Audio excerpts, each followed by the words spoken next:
Welcome back to Will Rev. When you spend time with the 2025 Honda CB650R in the real world, the bike's personality begins to shine through in subtle ways. At idle, the engine hums with that familiar Honda smoothness, but the moment you twist the throttle there's a refined rasp that hints at the inline-four's willingness to climb toward the red line. It's not a raw, angry sound like you'd find on a leader-class naked, but it's engaging enough to remind you that this is not an entry-level machine. As the revs build, the exhaust note takes on a pleasing growl, and riders who appreciate mechanical character will find themselves searching for excuses to rev it out.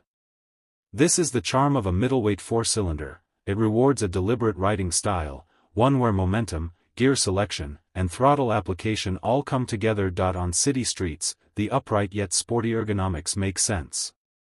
The handlebar position gives you leverage and confidence in traffic, while the slightly rear-set pegs keep your body in a stance that's ready for sudden maneuvers. Shorter riders will find the 31.9-inch seat height approachable, while taller riders may need to adjust to the slightly compact cockpit. The mirrors provide clear rearward visibility, and the TFT dash is one of the clearest in its class, vibrant, crisp, and easy to read even under direct sunlight. When paired with Honda's Road Sync, the display becomes more than just a speedometer and touch, it's a hub for navigation, music, and communication. That's not something every middleweight naked offers, and it brings a more premium feel to the ride. The clutchless riding experience is where the CB650R sets itself apart. For newer riders stepping up from smaller bikes, the e-clutch can remove a layer of anxiety in traffic. You can roll to a stop at a red light, leave the bike in gear, and simply twist the throttle when it's time to go, no clutch juggling required. For seasoned riders, it might take a little time to unlearn muscle memory, but once you adapt, it becomes second nature. The option to still pull the clutch lever whenever you want gives you confidence that you're never locked into the system. This balance of control and convenience is Honda at its best, technology that enhances the experience without taking away choice. In terms of suspension, the Showa 41mm SFF-BP fork is a highlight. It provides more support than a basic telescopic fork while keeping weight reasonable.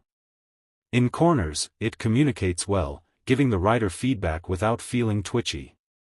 The rear shock is adjustable for preload, which is enough for most riders who just want to tailor the bike for solo or occasional two-up use.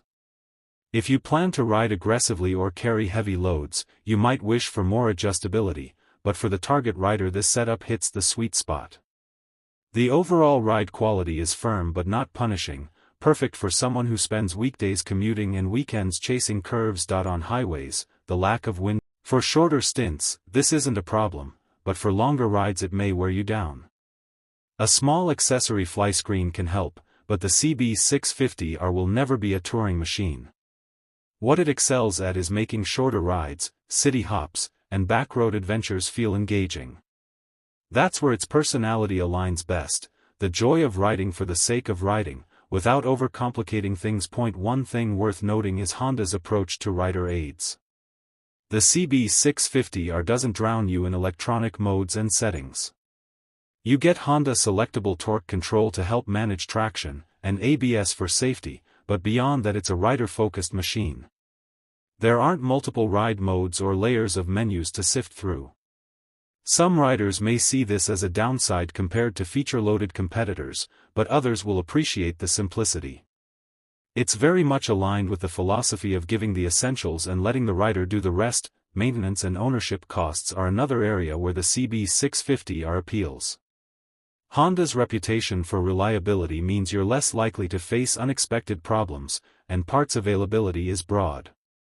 Service intervals are sensible, and fuel economy is better than many expect from an inline-four. Over years of ownership, this adds up. It's not just about the upfront purchase price, but about how the bike treats your wallet in the long run.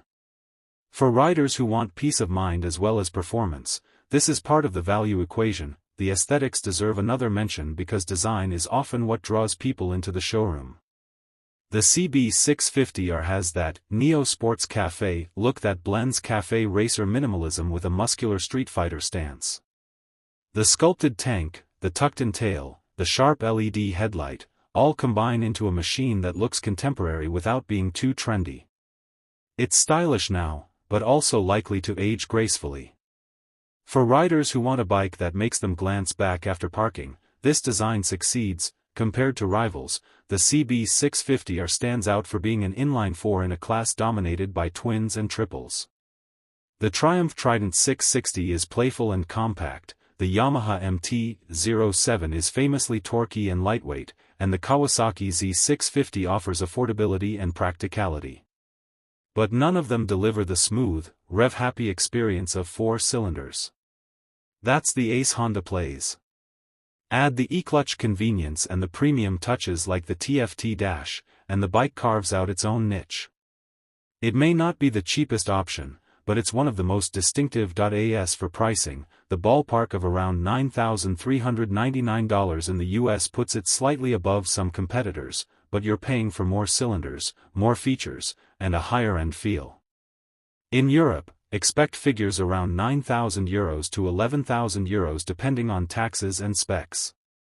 It's not budget territory, but it's positioned as attainable premium, a step up from entry-level nakeds without leaping into the financial stratosphere of leader-class machines. When all is said and done, the 2025 Honda CB